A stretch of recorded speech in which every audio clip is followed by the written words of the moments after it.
Can genuine influence really come down to one central principle or golden rule? I believe it can. With your Influence and Success Insight, I'm Bob Burg.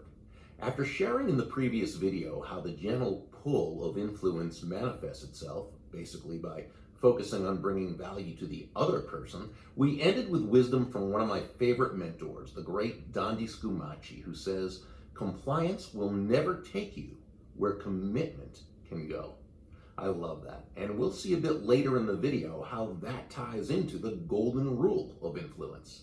You see, if you truly want to be a genuine influencer, influencing benevolently and successfully, it's vitally important to understand that when it comes right down to it, it isn't about you, it's about them.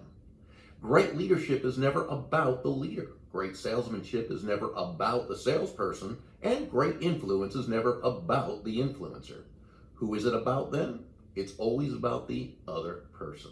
It's about that person, about those people whose lives you choose to touch, to benefit, to uplift with the exceptional value you provide. Whether we're talking about value in terms of selling a product or service, perhaps an idea to those you lead, or just moving someone to change a thought or opinion or take a positive action they wouldn't have taken without your influence.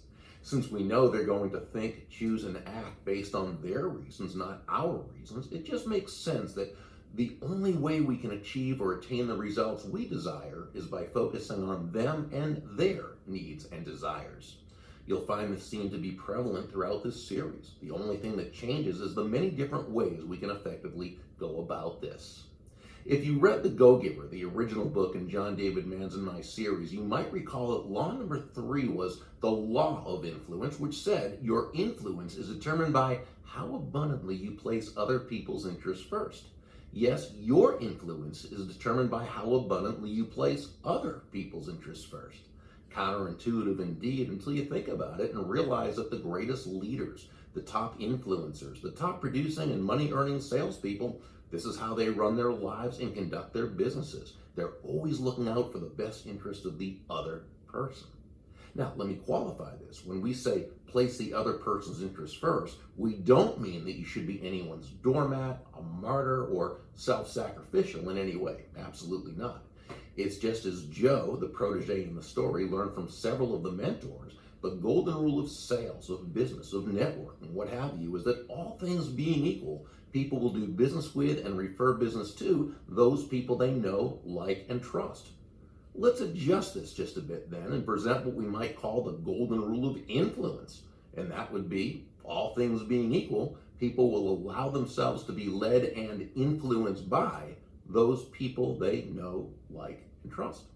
And there's simply no faster, more powerful, or more effective way to elicit those feelings toward you and others than by genuinely and authentically moving from that I focus or me focus to that other focus. Looking for ways to, as Sam, one of the mentors in the story, advised Joe, make your win all about the other person's win.